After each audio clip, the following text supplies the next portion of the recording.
Chapter 12, Lesson 3 brings us to study life in Northern and Southern Europe. And as you've seen so far in our study of the first two lessons in this chapter, we're constantly comparing and contrasting the differences between the physical geography, the history, and now what life is like because the geography is so different in these places. We're talking about the larger and more northern portion of Europe and then the more southern portion near the Mediterranean. So two very different physical locations, therefore probably two different types of culture that exist in those areas because the way of life is going to be different based on where they're located, the climate, the geography, and the history of those people. Let's get into our reading today, and it'll help us complete our lesson quiz. People and places. What is the distribution of populations in Northern and Southern Europe? You think more people live in the colder north, or more people live where it is warmer near the Mediterranean Sea? In most places in Northern and Southern Europe, improvements in the standard of living have helped reduce infant mortality. That means the number of babies who die in their first year of life. Improvements in the standard of living have also helped people live longer. You might think this would mean that populations of European countries are growing more quickly than in the past, but it's not the case. Birth rates have declined as Europeans decided to have fewer children, and population growth has slowed in the past few decades. Older people have become a larger percentage of the population, therefore the population is aging. Where people live. As in other parts of Europe, the proportion of people who live in the rural areas of southern Europe has decreased. Over the last 100 years, in 1900, Italy's three largest cities, Rome, Milan, and Naples, each had about 500,000 residents. The combined metropolitan area of the population of those areas is now 10 million.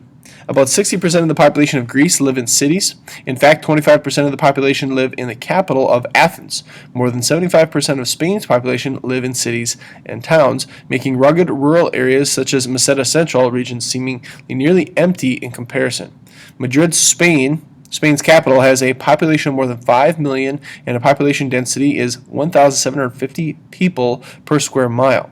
Compare this to the population density for the country as a whole, 220 people per square mile. You'd see that these metropolitan areas or these major cities are where tons and tons of people have flocked to, and that's probably for good reason because of the development of our society, where those jobs exist and where people can have an opportunity to have those jobs to have a living has changed from an agricultural-based society to the economic engine that our world is today.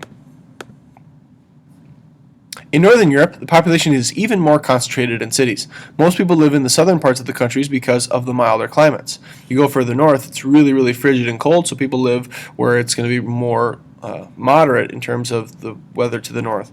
More than half of Iceland's population lives in the capital of Reykjavik, the capital city of Northern Europe. Countries Copenhagen, Oslo, Stockholm, and Helsinki have by far the largest populations of any cities in their countries.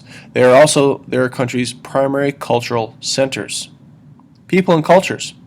Why are most people in Northern Europe Protestant, whereas most people in Southern Europe are Catholic? You've got a distinct difference in terms of the historical significance of how the church and those specific bodies of churches were developed throughout history, and now you see that the furthering generations have that same type of pattern. Ethnic and language groups. The populations of the Northern Europe countries are relatively homogeneous, or alike, means similar. Although there's some ethnic diversity due to immigration from Asia and Africa, the population of Norway is more than 90% Norwegian, and the population of Finland is more than 90% Finnish. Denmark and Sweden are similar. The original settlers of these lands were the Sami, or Lapps. Many of the Sami live by fishing and hunting as they have for thousands of years. Most live in the northern parts of Sweden, Norway, and Finland. Iceland was first settled by Celts and later conquered by Norway. The bulk of the population in Iceland is a blend of the two ethnic groups. The languages spoken in Denmark, Sweden, and Norway developed from a common German language base. Today, Danish, Swedish, and Norwegian are similar enough that the speakers can usually understand each other, even though each language is distinct. Finnish is unrelated to the other languages. It is closer to the Hungarian and Estonian languages. The populations of the Southern Europe countries are relatively homogeneous, but more diversified than it might seem at first. Spain is actually a nation of regions that constantly resists unifying pressures from the central government.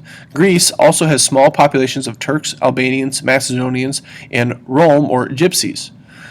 Most people speak Greek, which is closely related to the language spoken in ancient Greece. Most of Italy is ethnically Italian, but minority groups in northern Italy speak German, French, or Slovenian.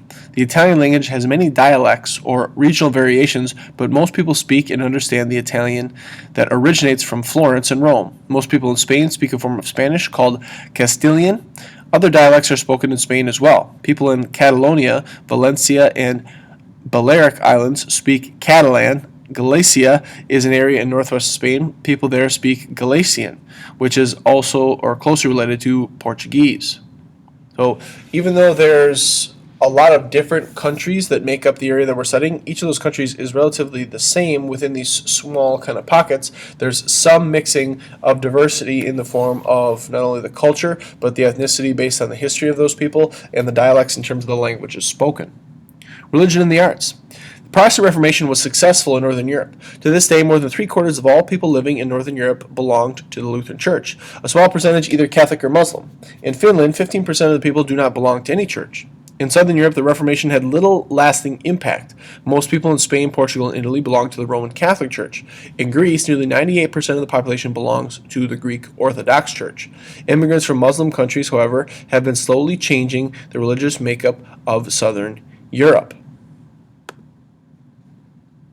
As the birthplace of the Renaissance, Italy has made many contributions to painting, sculpture, and architecture. The Baroque artists who followed the Renaissance period also emerged from the Italian city-states. The genius of Renaissance and Baroque art can be seen in places or palaces, churches, city squares, statues, and paintings of cities such as Rome and Florence. Here's an example of that type of architecture. The huge spires and the massive amount of detail and carving that goes into the overall presentation of the building. The art centers of Europe moved to Western Europe following the Baroque period to countries such as France and Netherlands. In the 1900s, the Italian Futurist painters rebelled against traditional art. They painted scenes of modern life that celebrated the Industrial Age. Italy today is one of the world centers for architecture and fashion. The musical legacies of Northern and Southern Europe are rich and deep. Italian operas are among the most popular in the world. Operas are stage presentations that use music to tell a story.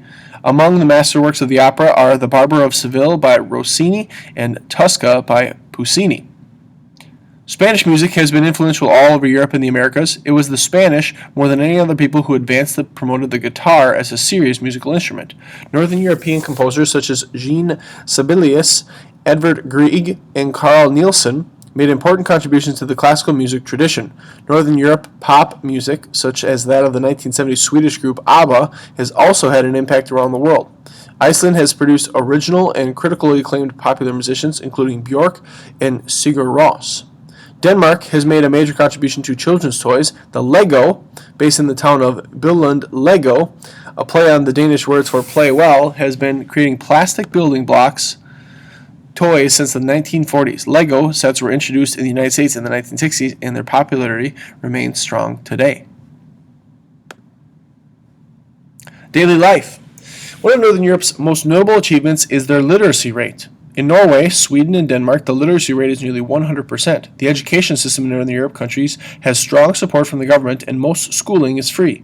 Northern European citizens pay relatively high taxes, and in return they receive a variety of public services and social welfare benefits. Every citizen is covered by health insurance. Winter sports such as skating and skiing are popular in Northern Europe. Many people are also skiing in the mountainous regions of Spain. Soccer, or as known in Europe, football, is popular in Southern Europe, Spain, Portugal, Italy, and Greece. They have outstanding national soccer teams. Basketball is also common, especially in Spain and Greece. Bullfighting is still popular in Spain, although it is controversial because of the violence of the sport and the cruelty to the bull. Northern and Southern Europe are affected by the spread of popular culture, especially youth culture, from place to place. Young people throughout Europe are familiar with the same kinds of American music and fast food chains, television programs, and films that are popular throughout these regions. Issues in Northern and Southern Europe.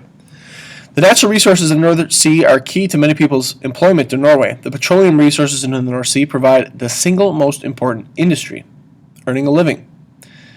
Many Northern Europeans work in services Service industries. The standard of living is high in these countries, but so are the taxes. Northern Europeans practice a form of welfare capitalism, where the government uses tax money to provide a variety of services such as healthcare and education to all citizens.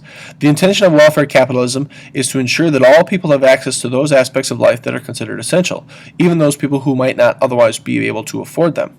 Following World War II, Italy had one of the weakest economies in Europe. In the decades since, the country has built a strong industrial base.